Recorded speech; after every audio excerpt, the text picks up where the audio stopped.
Hello everyone and welcome back to LewisFiction, and in today's video I'm bringing you episode 2 to my Spider-Man animated series. If you have not seen episode 1, make sure to go and watch that before you watch this. But with that out of the way, let's get straight into it. Episode 2 will start to tread more on the actual events of the story, whereas episode 1 was to set the status quo. Therefore, this episode will set out to expand upon the underground criminal storyline from the first episode. In this episode, we will be introduced to the inciting incident which informs most of the show. This episode will introduce a major player for the series, which is the character of Norman Osborn. As it was alluded to in the first episode, Peter is a little rough around the edges, having not faced many of his classic villains just yet. This episode will reveal Norman Osborn pre-Goblin phase. Therefore, this episode will follow two stories from both Norman and Peter. For the next couple of episodes, you guys will notice that Peter and Norman don't really interact all too much. Their stories are very much separate from one another for the time being. However, you guys will start to see as the episodes go on how their stories start intertwining. Norman is very much integral to the narrative going forward, and you'll see how his role informs the rest of the story as we continue in this episode. We will get to see both Norman's and Peter's perspective when it comes to the viewing of New York and their individual stories. Sometimes even their stories will parallel one another. The main theme of this episode will be centered around the ladder of success. And if I were to give the episode's titles, this one for sure would be titled Success Ladder. Both Norman and Peter will have something in common during their stories, which is that both are climbing the ladder of success.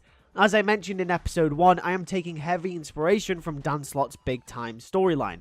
We will be able to get to see this play out as the series goes on, as Peter starts to get his life in order. As I touched upon very briefly in the first episode, I want to do something a little different with Peter Parker's character. A lot of Spider-Man shows and films and even the games like to beat Peter Parker down and just show how miserable his life can be. I would like to explore that aspect of the character at the start of this series, but I would also love to explore how Peter's life could actually be in order and how he could get everything in check. And that will be Peter's learning curve throughout this series, finally getting it all together. And if episode 1 is to show how Peter's life is so miserable at this point, episode 2 is going to start to expand upon the idea that Peter's life could get better and he could actually get everything in order. If the lows are so low, it will make the wins and the highs even higher. However, moving back to the Norman Osborn story, a vast proportion of this episode will be introducing Norman and Oscorp. Oscorp will be a small company at this time, and we will be shown how Norman made it through the ranks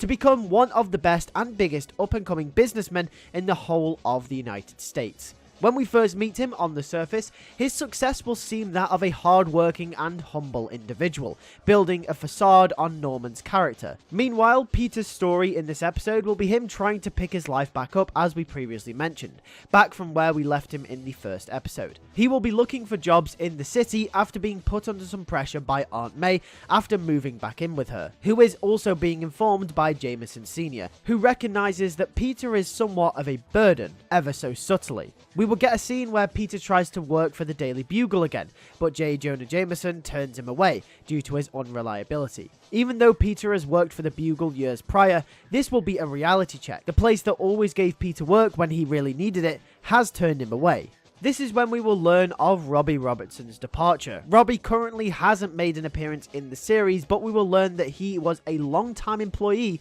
of the Daily Bugle, but since then he has gone off to start his own business. However, when Peter questions Jonah into what it is, he remarks that he hasn't had time to talk with Robbie as he's a busy man. Meanwhile, on the Norman side of things, the more we start to see of him and how he gained so much success with Oscorp, the more we get shown of how shady he actually is. The way he treats some of his employees, including how he handles layoffs, how he handles his money, will all be shady. This episode will aim to characterize Norman in such a way that it represents his ferociousness and clinicalness when it comes to business and getting his own way, even if it means doing things in a non-moral way to get what he wants. Showing this throughout this episode will be a massive thing for Norman's character going forward in the series. Whilst Peter is trying to pick his life back up, he will be in the middle of trying to figure out who is at the helm of the Maggia crime families, further exploring on the main physical conflict that drives the Spider-Man side of the story. A big portion of this episode will be Peter switching in between searching for clues and hints as to track down the Maggia and bring them down, and also him searching for a job. We will also start to feel the influence of the Magia dramatically throughout this episode as well.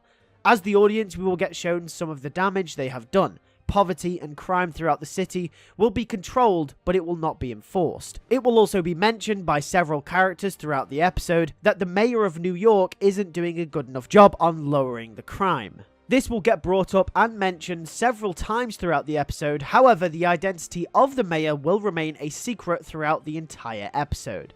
Police will also turn a blind eye, representing the corrupted nature that the city has found itself in.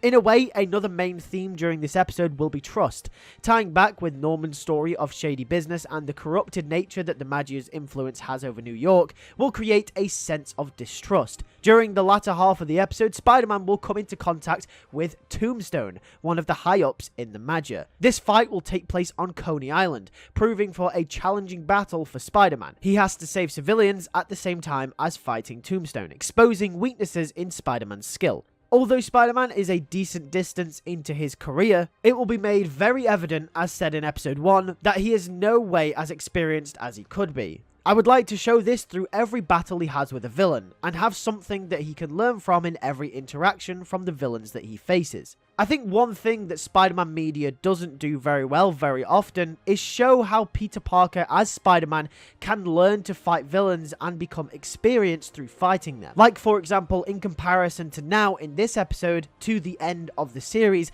I would like Spider-Man's fighting style, his intelligence during battle, to be completely different. In this instance, Spider-Man will have to learn how to fight a villain such as Tombstone whilst also saving many civilians in the crossfire as possible. Tombstone will eventually be taken down, and Peter will be one step closer to taking down the Magia crime family. Once again, like in episode 1, the mystery reporter Carly Cooper will show up on the scene. Spider-Man will recognize her, but not much will come of it. He will return home to Aunt May late again. After missing dinner for the god knows what time, Jameson Sr. will churn up a stern look at Peter as tensions rise. And this is where Peter Parker's story this episode comes to a close. However, we will call back to early discussions on the mayor in the episode, where the mayor of New York is revealed to be none other than Wilson Fisk. Fisk will finally be introduced as the mayor of New York after much mystery surrounding his identity. However, this is where some of the narrative threads start to converge, as Fisk recognizes the man known as Norman Osborn is a man gaining power very rapidly, and he needs to make himself acquainted with him before his power becomes unchecked. We will get a sense of vulnerability from Wilson Fisk in this moment. He recognizes that there is someone up and coming who could potentially stir the pot. Someone that could potentially take more power from him. And in a city that's corrupt by Wilson Fisk, with Fisk at the helm of everything, he wants the most power he can control as possible. Therefore, we will get a scene where he introduces himself to Norman. Norman is stern and straight, and doesn't look to crack under Fisk's demeanor. Slight tension arises as episode 2 cuts to black. So that is it for episode 2 of my Spider-Man animated series. If you guys did enjoy this episode, make sure to like on it, and also make sure to comment down below. What do you think about the series so far? Do you like it? Do you think it's different from what we've seen before? Or do you think we could do things a little bit more differently? I'd like to know your opinions in the comment section down below. With that being said, we upload these episodes every single Thursday. We also upload Spectacular Spider-Man every single Sunday. Season 4, Episode 8 is coming out this Sunday at 7 PM UK time, so you ain't gonna want to miss that. So make sure you're subscribed so you can stay up to date with all the fanfictions. With that being said, thank you guys for watching. I'll catch you guys in the next video. Take care, and peace.